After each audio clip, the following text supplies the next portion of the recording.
All right, good evening, everybody. We are in chapter 3 of Job.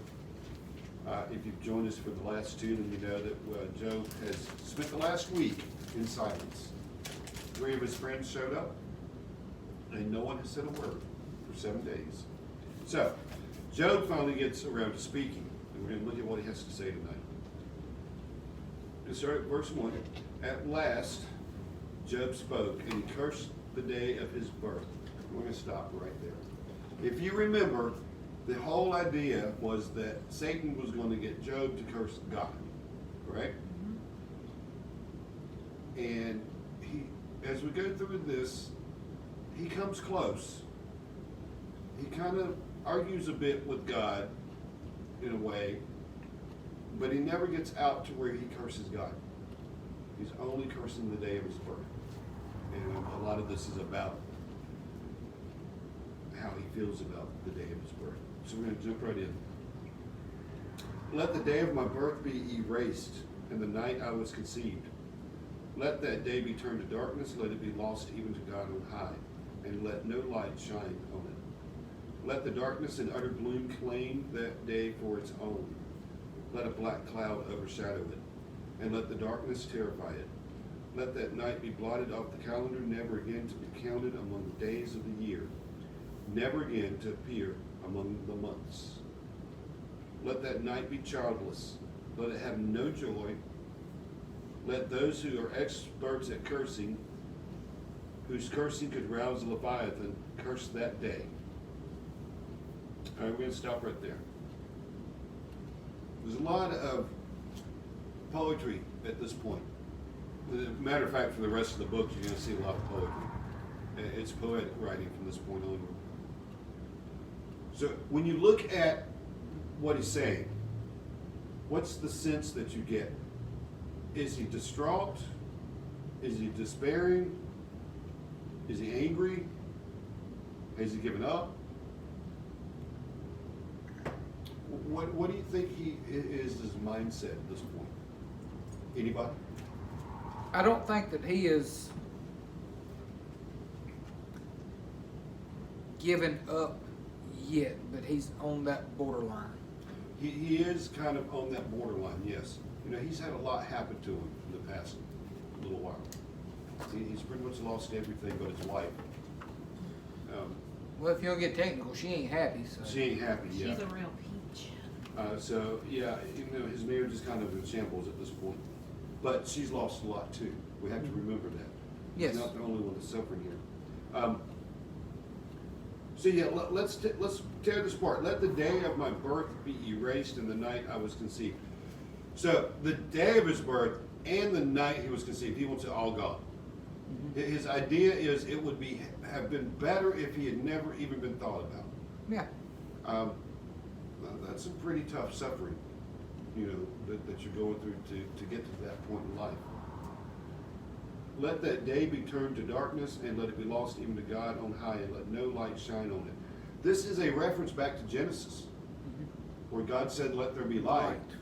Job is saying, no, take the light away, because my life is so miserable right now, it would be better if it was all darkness, and never have seen any light whatsoever. Let it even be lost to God. You know, that's a big image if you think about it. How can anything be lost to God? Yes, when he can see everything. Right. You know, the only way for it to be lost to God is if God cast it out and would forget about it. And maybe that's what he's implying here, that God needs to even forget about that day. Let the darkness and utter gloom claim that day for its own. Let a black cloud overshadow it, and let the darkness terrify it. I was reading when I did a little study today on this. They were talking about in ancient days, a lot of times the people mourned a birth but celebrated a death. Yes. Because they felt like the death was a new beginning to a better place, to a better life than what we had on earth. We're kind of opposite now. We celebrate the birth, the life, and we mourn the death. But it was common in ancient culture that in Job's time, that, you know, this is how you looked at life. Life wasn't something to be celebrated. It was a challenge. It was hard. I think we're a little bit spoiled, Oh, yes. and that's changed our attitudes about it. So he just wants it all to be blotted out, basically. If I could blot it all out, it would be better than ever if I had been born. Let that night be blotted off the calendar. Never again to be counted among the days of the year, never again to appear among the months. That's pretty rough. Mhm. You know, when you look at his words, and you have to remember this is kind of poetry, so it's being written as, you got to think of it as not so much that Job believes all of what he's saying, but that it's expressing an emotion. It's images designed to express emotion. You know, sometimes when we're in an emotional state, we can't get the words out right of how we feel. And so what Job's trying to do here, what the writer's trying to do, is get those words out that can explain how Job feels at this point. Yeah. And, you know, he has no inner peace at all. He has no inner anything. He's dull. He's dark. He's void. Mhm. You know, I've been there before. I think a lot of people have experienced that in life. And it's a very difficult place to be when you get there. Let that night be childless, let it have no joy. You know, children were one of the great blessings of the old times. Because that's how you, what's the word I'm looking for? That's how you kept your bloodline. It's how you kept your bloodline, your heritage going, Yeah. your history. You were remembered through your children. So if you didn't have children, it's why Sarah and Abraham wanted a child. They thought you were favored too. They thought you were favored, yes. You were cursed if you didn't have children. Yeah. And he said, let that night be childless. Let it be barren. I mean, that's a horrible thing for these people this time. Let it have no joy. That goes back to the child. You know, a child brought joy to the family. When there was no children, there was no joy. And he said, better it had been that way than him to have been born at all. All right, now we get into the interesting part. Let those who are experts at cursing, anybody know who those would be?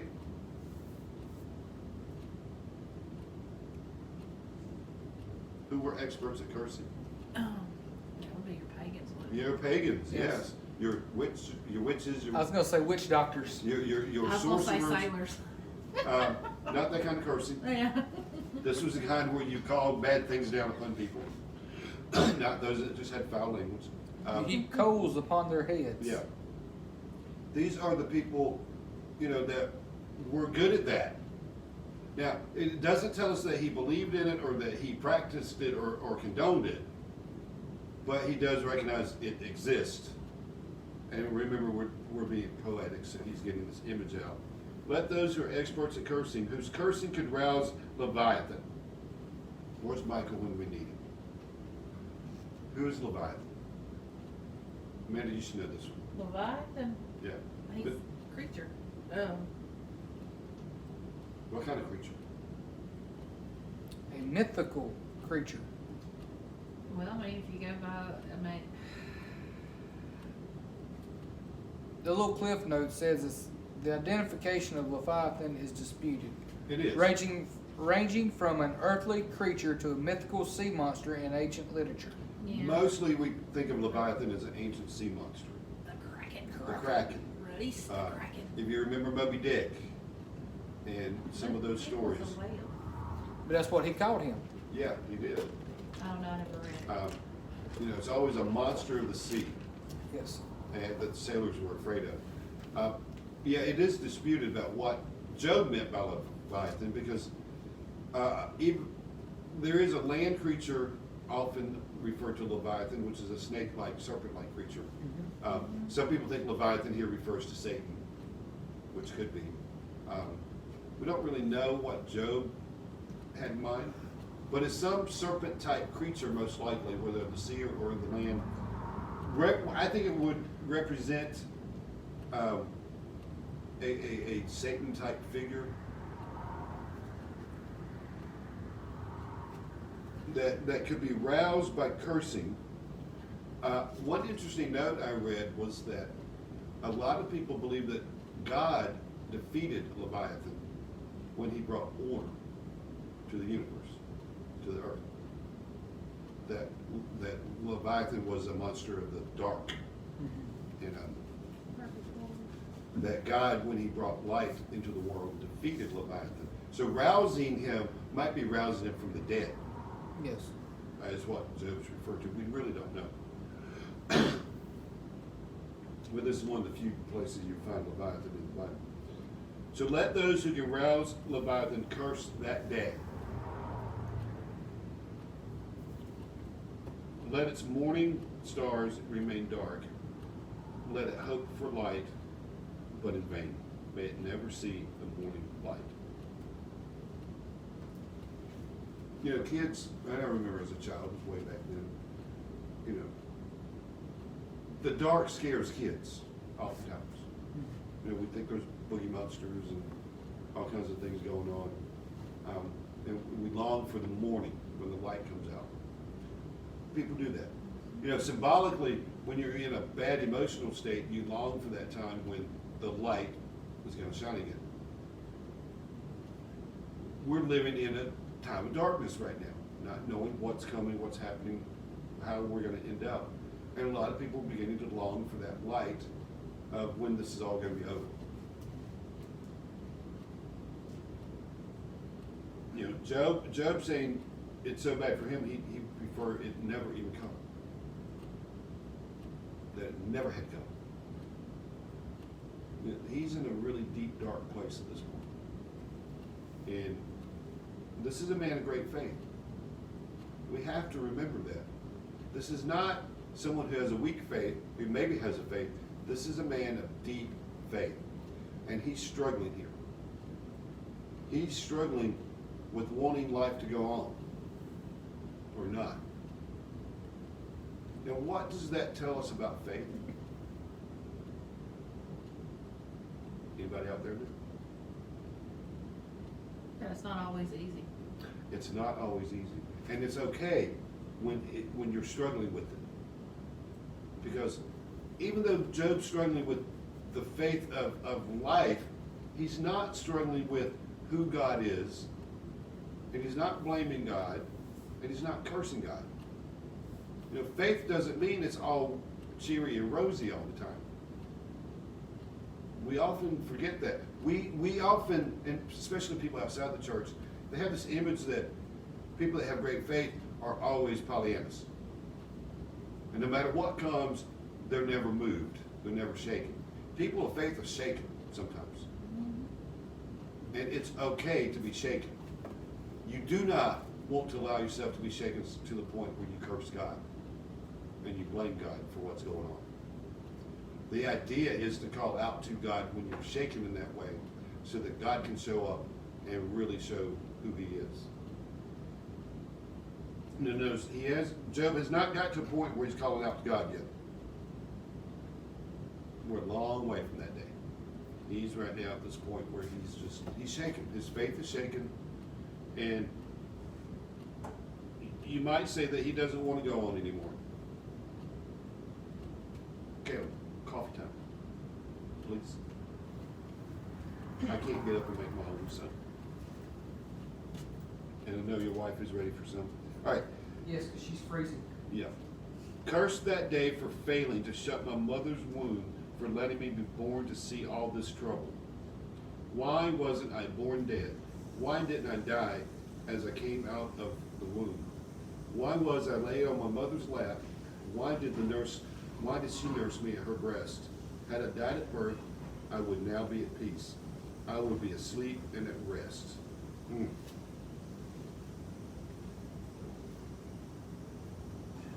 That's a hard thing, I think, for someone to say. I mean, as a parent, you think of if your child had been born, stillborn, and I know people who have had that happen, it's very painful. And it causes a lot of emotional struggle. But Job would rather at this point have been born dead than alive, even though it would have caused his parents great pain.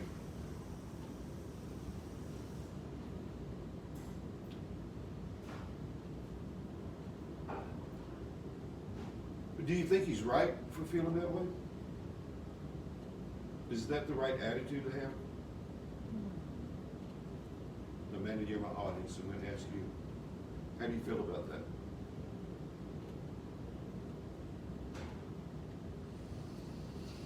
I mean, I can see where he's coming from. I think we've all had that moment of despair where we're like, why are we even alive, and everything.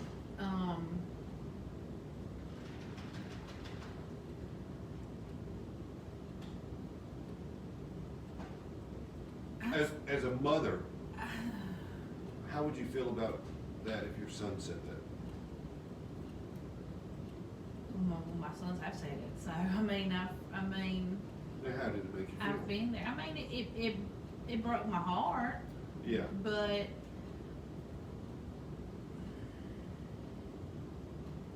I think everybody's had that thought at least once in their life. they probably have.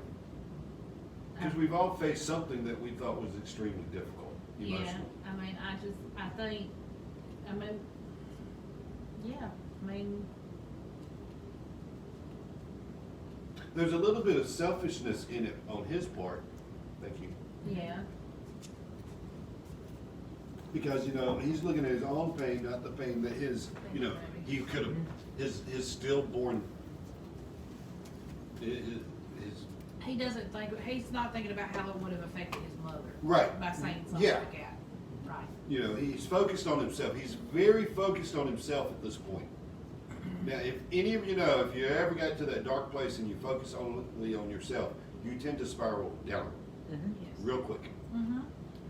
The trick is when you're feeling those dark places, quit focusing on yourself.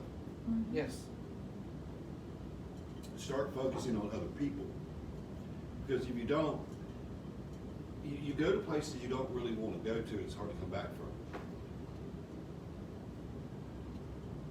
Now, he talks about, had I died at birth, I would now be at peace, I would be asleep and at rest. Commentator, Guzik, made a comment on this, that this is what's called soul sleep. That when you die, you go to, your soul goes to sleep. It is what I believe. He says it's a wrong idea. He says it's a misguided idea. I respect his opinion, like him as a commentator, I disagree with him. And he said, he based that thought upon what Paul said. To be absent the body is to be with the Lord. That was his whole defense of it not being soul sleep. I'd love to debate you one day, Mr. Guzik, because I think I could pull out from the Bible many instances of where you're wrong, but that's a different story. We all have a different opinion. So clearly, at this time, Job at least believed that when you died, you went to sleep.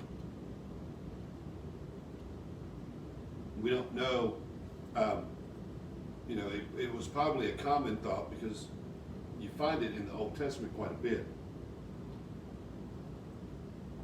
And modern Christians believe that the New Testament changed all that, but I'm not convinced of that personally. We'll all find out one day. One of us will be right, one of us will be wrong. It doesn't matter. We're all still going to the same place eventually. If you believe in Jesus, you're going to heaven. And nobody will be going nanner, nanner, boo-boo, I was right. So one of us, part of us will be right, part of us will be wrong. It doesn't matter. We both end up at the same place, which is eternity with the Lord. But this is soul sleep. That's what he's talking about here. To be at rest. It is where the idea of rest and peace comes from. Keep saying that, If you say rest and peace, you're meaning the soul sleep. I would rest with the world's kings and prime ministers whose great buildings now lie in ruins. I would rest with princes rich in gold whose palaces were filled with silver. Why wasn't I buried like a stillborn child, like a baby who never lives to see the light? For in death the wicked cause no trouble, and the weary are at rest. Even captives are at ease in death, with no guards to curse them. Rich and poor are both there, and the slave is free from his master. Now,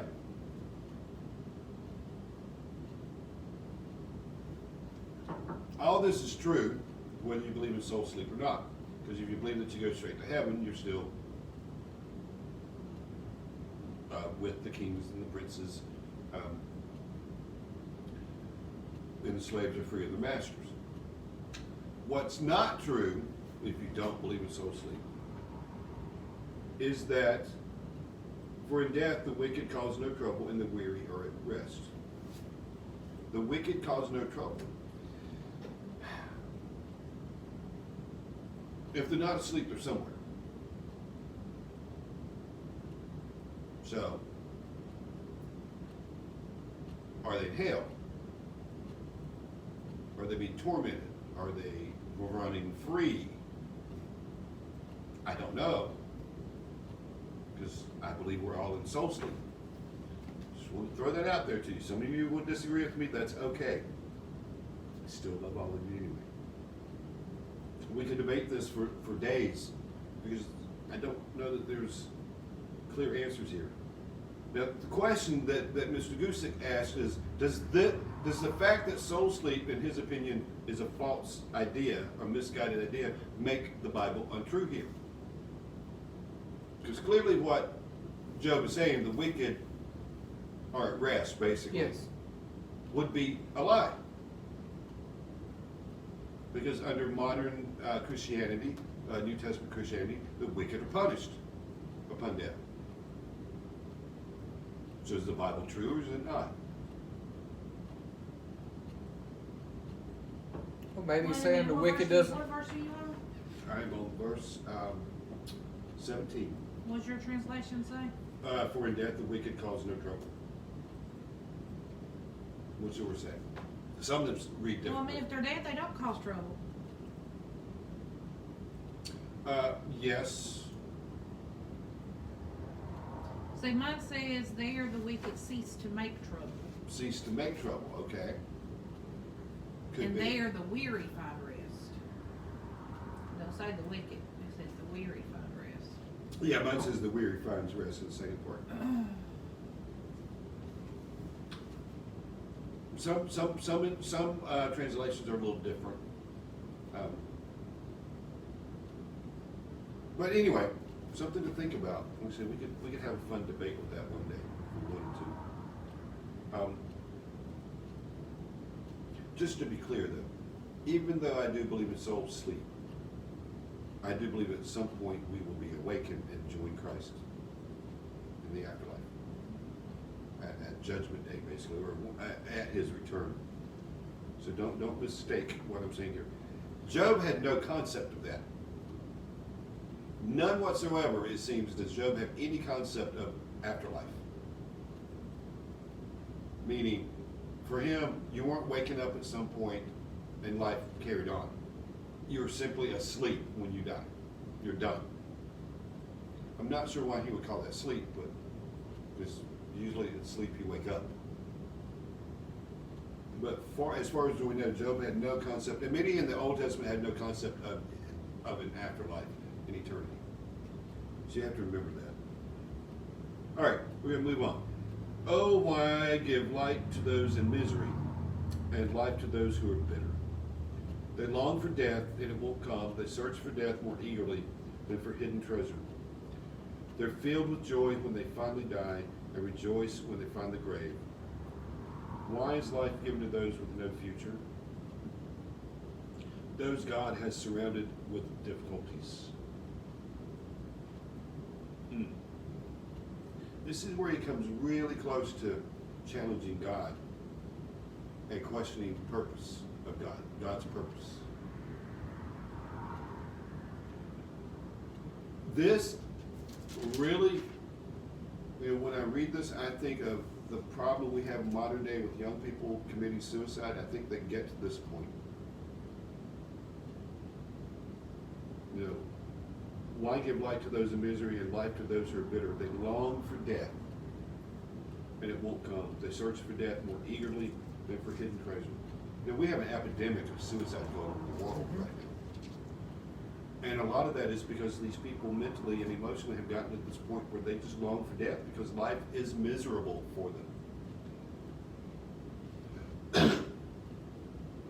It's a very sad state of affairs, and one that we as a church need to find a way to address and to help. If we truly have faith and believe that Christ is the answer, then we need to do a good job of showing that to people that feel like there's nothing in life worth living for. That death is a better answer than living. They're filled with joy when they finally die. You know, that's a heartbreaking idea. That their life is so bad now that they only find joy in death. Yes. I don't want anybody to feel that way. If you feel that way and you're watching this video, I want you to know you can contact me, contact Caleb, Amanda, whoever. Send us a message. I assure you, there's more joy in living than in death. Now, there is joy in death, as in eternity, but not in death itself. This life was meant to be lived. And yeah, it's not always easy. Sometimes it's a struggle. Sometimes things happen. But it's the way you approach what happens that makes the difference. My truck broke down Monday. I didn't freak out. You know, I didn't get upset. It didn't throw me into tailspin. It's simply something that happened. Things will happen in life. Caleb knows that. Mm-hmm.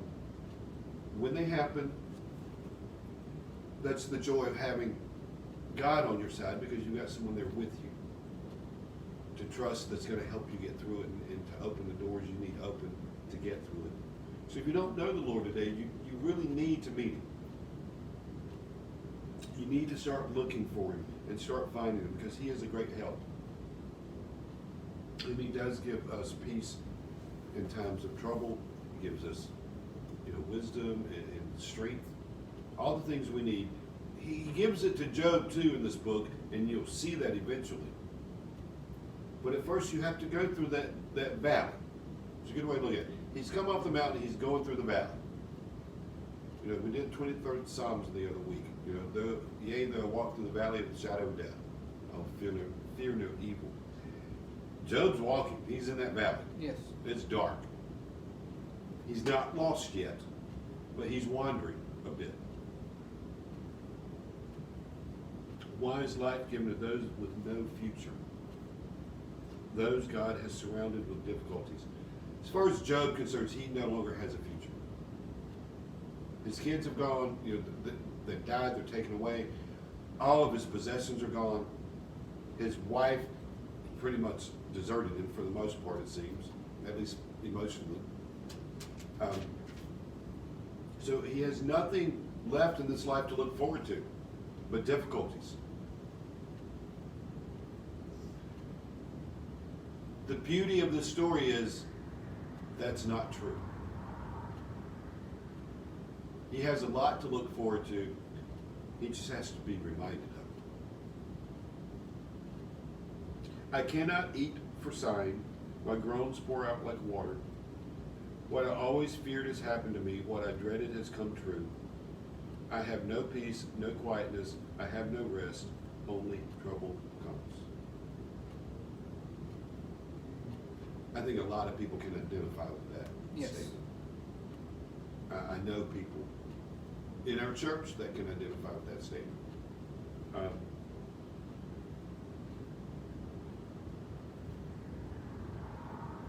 I have no peace, no quietness, I have no rest, only trouble comes. Jesus would tell us that trouble always comes. He told us in the writings of the New Testament that we should expect trouble. We should expect suffering. It's not always going to be easy. Pick up your cross. Take up your cross and follow me. But he also promised to give life and give it abundantly. He promised not to forsake us. All the warnings he gave were countered with promises. Yes. And what we have to learn to do is when those troubles come, like we're facing today, 2020 in the United States, we're facing a lot of troubles. When those troubles come, we have to remember the promises Because you have to hold on to the promises. You have to stand on them. You have to put those to work. Okay, what good is a promise that you never use? It's none.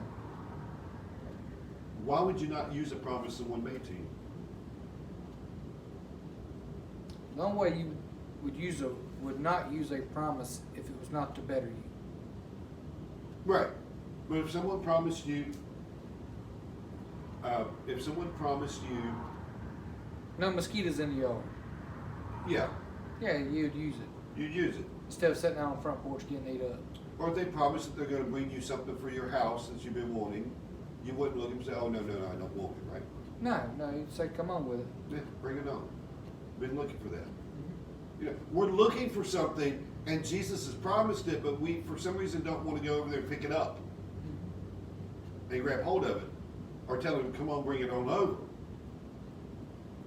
It's a modern phenomenon that I don't understand. Oftentimes, especially in the church, we struggle, but we don't want to ask Jesus we don't want to bother Jesus. This is why you go, I don't want to bother God. God wants to be bothered. Yes. Okay? The promises are made, and this book's full of them. The promises are made for you to pick up. For you to pick up the phone and say, hey, God, I need that promise. You know, you promised me you're going to do this. I need that now. That's not bothering God. I don't know where we got this idea that our prayers and our requests bother God.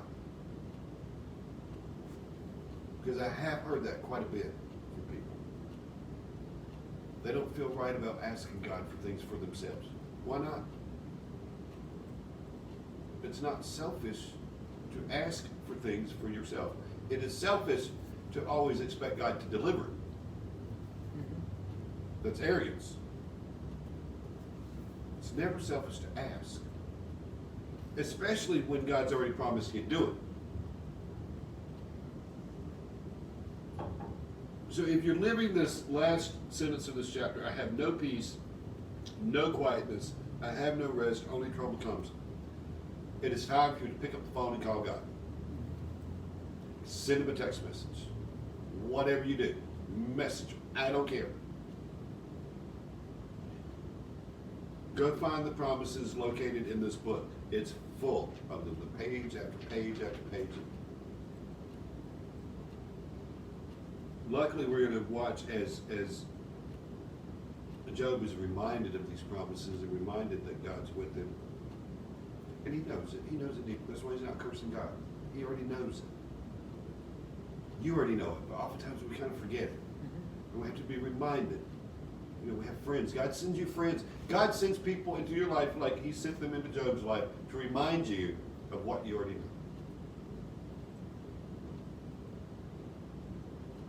Don't ignore those people when they show up. Listen, and then thank God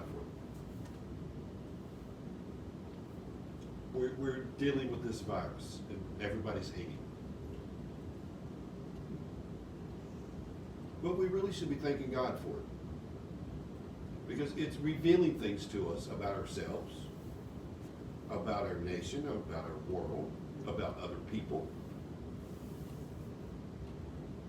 that we probably would not have realized without going through this. We're also understanding that the life we've been living may not have been the best type of life for us as a people. No. Because my life has slowed greatly down in the past couple of months. And I'm enjoying it. And I'm enjoying it. I am too. You know, everyone's complaining about not being able to go here and there. I think your priorities are mixed up. Well, I read a Facebook post and I couldn't help but to laugh.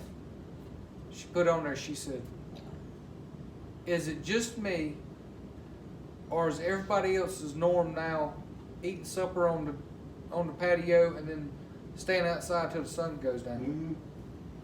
I've been outside. Where's this been? I've been outside for 3 weeks now. I sit under my trees, I do some work, I eat dinner outside on my table, and it's nice. Yes. And people sometimes pop by and we visit for a while, and it's nice. And Sit I on the don't front feel this- porch, wind blowing. Yeah, I don't feel this rush to have to go do this and go do that and be here and be there. Now, it's a little inconvenient when you need something. You realize, oh, I gotta go stand in line at Walmart to get that, or go somewhere else, or, you It's know. closed. Yeah, you know, a little inconvenience though is not bad. Well, it's the little inconvenience makes you enjoy the things a little bit more. I think they should. I don't know that's working for everybody, because I do see posts on Facebook where people are just sick and tired of all this and want it to all go back to normal. And it will. Well, that's where I think that's the problem. Even in Job's life, if you read further in, his norm was never what it was to It was begin never with. what it, yeah, his children didn't come back. Now, and I think that's what we have to look at in this. You know, our normal was not right. So I think you're right. our new normal may be the normal God intended, but we got away from it. I think you're right. I think that may be what God's allowing to go on here, is to find a new normal that is closer to what He wants for our lives. And you know, when you start looking at it that way, you can really be appreciative of what's going on. Yes, there are people dying, and there's a lot of fear. I mean, I have fear myself of getting sick and catching this. And I wish we could stop all that. But we're not in control of that. Only to the extent that we do our social distancing and do what we can to let the virus die off. But in the big picture of things, we should be thankful that it is slowing us down and revealing. And if you don't think it's being revealed anything to you, then you need to really stop and look at your life and figure out what's being revealed. Because I think everybody, something's being revealed to you about your life. And whether you're paying attention, I don't know, but you should be. And you can make those little changes and tweak things, and maybe if we all started tweaking those little changes, this would go away quicker. Because the purpose of it would end quicker. But if you want to go back to the way it was, that might be a problem. Because I'm like, hey, Caleb, I'm not sure we can ever go back there again. Much as the way after, you know, the Great Depression, people didn't go back to the way it was before. You know, there's a stark difference between early 20s and the 40s. You know, life was different. And no one went backwards. We always have to move forward, and you know, God sometimes has to help direct us that way. So keep that in mind. We're going to stop here because we're at the beginning of chapter 4. We get to hear his friends' responses for a couple chapters, and then we'll get back to Job. So his first friend will be Eliphaz. I don't know how to say his name. But he's going to talk for 2 chapters. We can call him Fez. Let's call him Eli. Is it Eliphaz? Yeah, Eliphaz. Eliphaz. So he's going to talk for 2 chapters, and he's going to give Job some advice. Now, one thing to remember as we go forward, his friends really don't talk about God. Job does. I think that's interesting. We need to pay attention to that. So meet us back here next week, and we'll continue on. Same bat time, same bat channel. All right, let's pray. Lord, we are thankful to be in your house tonight, to be in your word. Just pray, Lord, that we can kind of get a grasp of where Job's at in his thinking, because I think we can all identify with that if we really look at the words he uses, the images he portrays. We've all had times where life just wasn't meaningful. And it was troubling. Even those of us that have faith oftentimes struggle. And I think we all need to understand that and not be ashamed of that. You know, just because you're struggling for a season doesn't mean you have to live there forever. The idea is to improve and grow and move. And that really is much what this story of Job is about. We're going to watch him move, and I hope, Lord, that you can teach us something as we watch it about ourselves and our own lives. We're going to pray for all those suffering tonight, Lord, from this virus. Ask for your healing, that there would be no more deaths. We just pray, Lord, that this would end soon, quickly, and that we can begin to build our lives back again.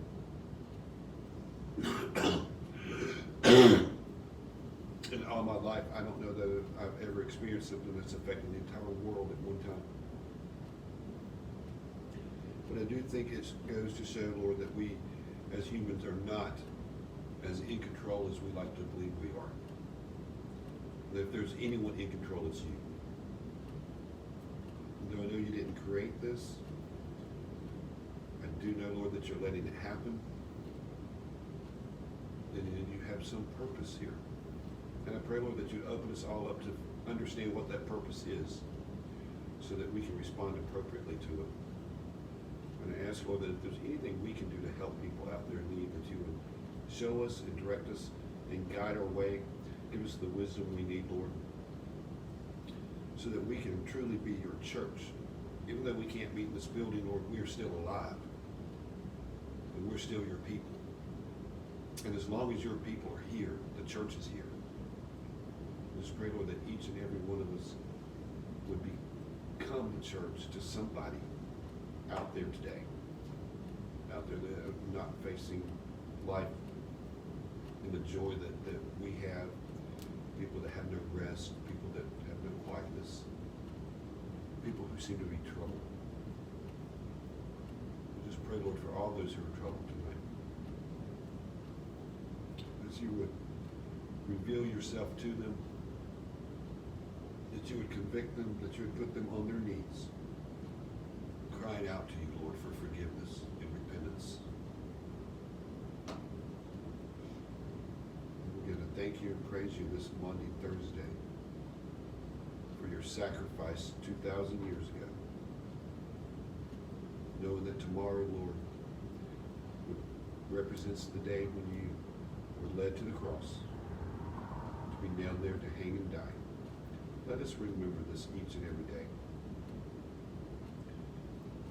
Let's not forget, Lord, the beauty of what Easter really means. It is in your holy, blessed name, Jesus, we pray. Amen. Amen. We'll see you next week.